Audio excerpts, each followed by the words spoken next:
Hello everyone, this is Dino Chris from Prehistoric Facts and Colossal Fossils. This is Prehistoric Facts special episode number 185.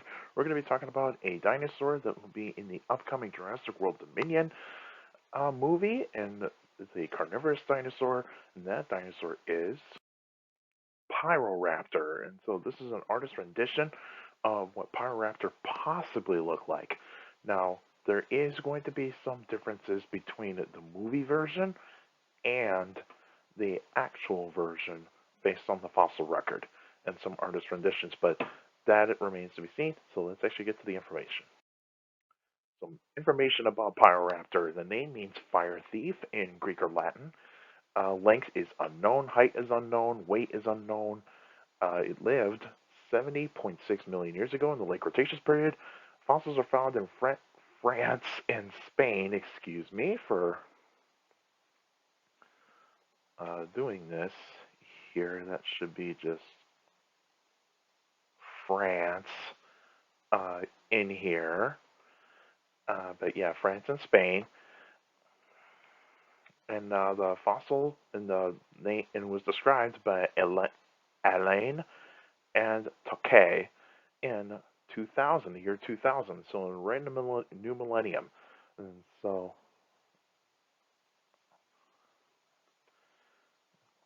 I accidentally put in French instead of France, and so also this should be in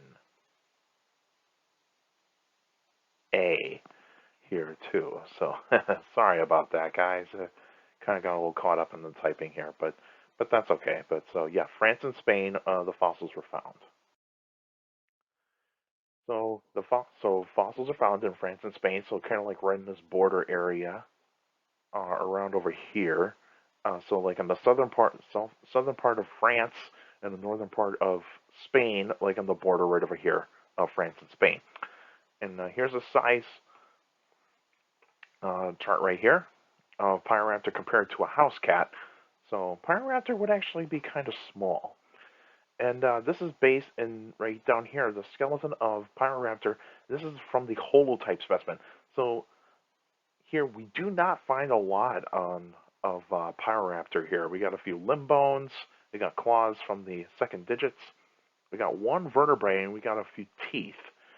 So this is a dinosaur that is very incomplete. So yeah, and that's the reason why the length, height, and weight is very unknown. So we do not have a complete specimen just yet. So that remains to be seen of what Pyroraptor really looks like. More information about Pyroraptor. It is a dromaeosauridae or a raptor, so part of the dromaeosaur family. And typical traits of a dromaeosaur: large claw on the second toe, on each foot. And Pyroraptor's killing claws, if you would so to speak, there's been some fossils that would say that there's one that has a claw length of around 2 inches, so which is not too bad. For a dromaeosaur around the curve, and so that's not too bad. Claws on the hand, so that would be typical for a dromaeosaur as well. Hollow bones, it's common for dromaeosaurs and most other theropods and even sauropods too. So most of all the meat-eating dinosaurs and all the sauropods have hollow bones. And also it'd be have great speed. We don't know what the speed would have been for Pyroraptor just yet because we don't have all the limb bones. And of course it's a carnivore, and so because it's got the razor sharp teeth, so it would be a carnivore and it's part of the dromaeosaur family. The environment in which Pyroraptor lived in would have been warm and humid. There would have been tons of trees, ferns, cycads, and flowers. Of course, no grass, lakes, rivers, and ponds. And Europe around that time, around 70 million years ago, was just a bunch of scattered islands. And so you have a bunch of scattered islands in the Tethys Sea, the legendary Tethys Sea. And so the Tethys Sea is an ancient sea that spread from Europe all the way down to the Indian Ocean. And so that was a very ancient sea, an ancient sea that doesn't exist today. And based on the fossil record, we know that the Tethys Sea actually did exist. And of course, in the environment that Pyroraptor lived in, There would have been insects, amphibians, reptiles, mammals, birds, pterosaurs, and of course other types of dinosaurs. Birds are technically dinosaurs still too. Prey for Pyroraptor, it would have mostly gone after some small reptiles, small mammals, smaller dinosaurs. I don't think it would have been able to try to take down like much larger prey, um, like say a titanosaur or something like that. I would never go after a titanosaur. That's way too big. It might go after a hatchling of a titanosaur. It might have to go after the eggs of the titanosaurs. It can possibly eat like the hatchlings of like say some of the other theropods, maybe some of the iguanodontids that were around at that time, and of course it would also eat carrion, so dead meat, so dead prey. And the extinction of Pyroraptor, mostly due to climate change. And so the Tethys was starting to begin to retreat due to plate tectonics. So Africa was starting to get much closer to Europe, and so that's where the Tethys was starting to shrink just a little bit, just a little bit. And of course, larger dinosaurs came in, and so you actually have more titanosaurs coming in, more larger carnivores coming in, and so yeah, you actually have all those types of dinosaurs coming in, but also its prey started to disappear. So when the prey of like some of those small mammals and small reptiles started to disappear, then it's pretty much where Pyroraptor could not survive that much longer in terms of the food sources that are available, and so it pretty much just went extinct because it just did not have enough prey to have. And then so here's a map of 66 million years ago. This is the best I could find for like around 70 million years ago. And so where southern France and northern parts of Spain right here is pretty much in this part right around here. And so you can see where France and Spain are in terms of Europe. So you can see where it is. And yeah, so that's where Pyroraptor would have been living in. And of course, when France and Spain were starting to get a little bit bigger in terms of land mass, that's pretty much where like larger dinosaurs were actually coming around. And so this is during the KPG event, but Pyroraptor would not have seen this event, so it just missed out on that type of event. But this is just the best I got for a map of the Lake Cretaceous around 70 million years ago. And so the next episode will be on March 17th, 2022, so St. Patty's Day. And so that will be an extra episode on the newest Tyrannosaurus paper, and it'll be a review of that paper. I got it. I got the link.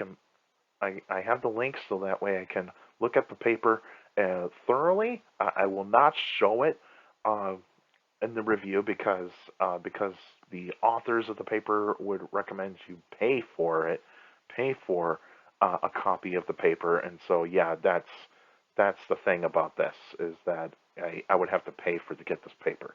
But yeah, I'll look through it online and I'll give my thoughts about the paper, the pros and cons of the paper, and my like conclusion of the paper. And so yeah, and but you can still send me questions about dinosaurs and other prehistoric life by emailing me at dinocris71@gmail.com. Let's go on my Facebook page, Prehistoric Facts of Dino Chris. Like the page, yes, you post your questions in the comment section. Please put them in the comment section. Don't put them on Messenger. Messengers for private conversations. And so, yeah, just please put them in the comment section. And also for YouTubers out there, like the videos, subscribe to the channel. Also, share those videos. Share the channel to anybody that is interested in dinosaurs and other prehistoric life, because that helps me out, helps out the YouTube algorithm. And also, stomp on that notification bell so that way you can get weekly notifications of every video that comes out. So that way you get notified. And also, if you got any questions, feel free to put them in the comments section. And I know you guys are awesome for giving me some awesome questions for those Q&A episodes. That does mean a lot. Your questions do mean the world. And yeah, keep up the good work. And also make sure to keep your questions short and to the point. You'll also follow me on Instagram at dino.chris.pf. I'll post pretty cool stuff on there. You can also follow me on Twitter at CSGRALL. It's my Twitter page. I'll post pretty cool stuff on there as well. Also, take care of people around you. Also, for younger people out there, make sure to listen to your parents, your teachers, and your guardians. It's the best motivation you could have for good education. It's very important to have a good education. With a good education, a good job in the future. In this kind of time, if you're not vaccinated yet, please wear a mask, social distance, wash your hands, and also feel free to get vaccinated because that's very important to reduce the spread of the virus so that way we can get close to pre-pandemic normal, even though the mandates are starting to go down a little bit. And so that's good news, but make sure that you still do your part in making sure that we of reducing the spread of the virus.